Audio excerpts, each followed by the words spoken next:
Baik, pada bagian sebelumnya kita sudah membahas bahwa kegiatan tes dan kegiatan penilaian itu adalah merupakan bagian dari sesuatu yang nantinya harus dievaluasi dalam proses kegiatan pembelajaran.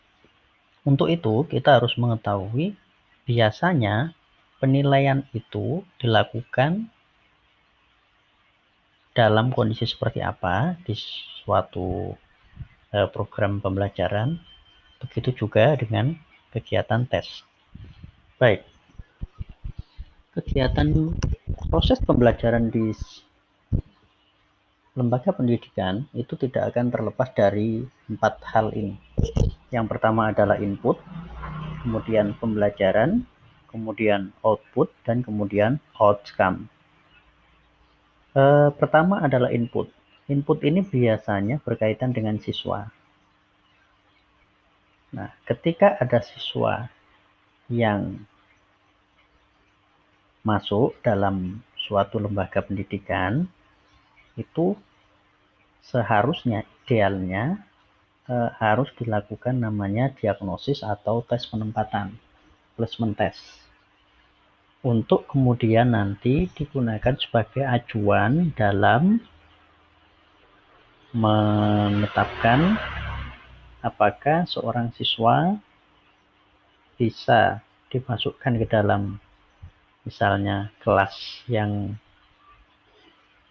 unggulan, yang dimana di situ hanya untuk siswa-siswa yang kompetensinya tinggi, ataukah siswa tersebut bisa ditempatkan di kelompok siswa dengan kemampuan yang sedang dan seterusnya.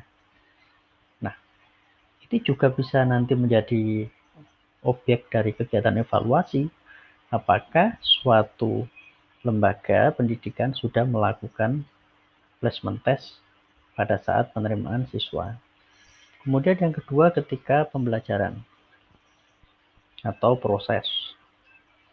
Nah, dalam proses pembelajaran ini, yang dinilai biasanya adalah guru akan melakukan tes formatif.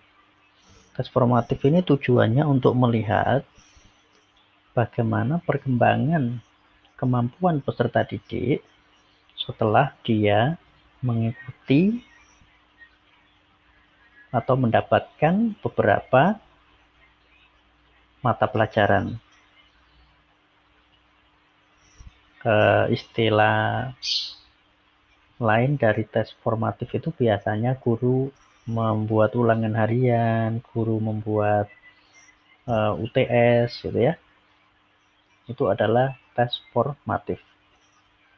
Kemudian output. Output dari suatu program pembelajaran itu biasanya menghasilkan kompetensi siswa. Kompetensi-kompetensi ini kemudian akan diukur menggunakan tes sumatif namanya. Yaitu tes yang diberikan oleh guru yang tujuannya untuk melihat apakah siswa telah menguasai kompetensi akhir yang diharapkan. Ini biasanya seperti soal ujian kenaikan kelas atau ujian kelulusan. Nah, yang keempat adalah outcome. Outcome dari suatu kegiatan pembelajaran itu juga harus diukur. Outcome ini indikatornya adalah yang berkaitan dengan kesuksesan siswa. Apakah setelah mengikuti sebuah program pembelajaran, siswa itu kemudian dapat menerapkan, mengaplikasikan apa yang sudah diperoleh di kelas, dan apakah itu kemudian berdampak terhadap kesuksesan atau kesejahteraan dia baik secara fisik maupun secara psikologis. Nah, ini juga harus dinilai. Bagaimana penilaiannya? Ini yang memang masih jarang dilakukan oleh lembaga-lembaga pendidikan yang ada. Penilaian bisa dilakukan melalui kegiatan treasure study, yaitu menghimpun informasi dari lulusan, dari orang tua, dari masyarakat, untuk mengetahui bagaimana kualitas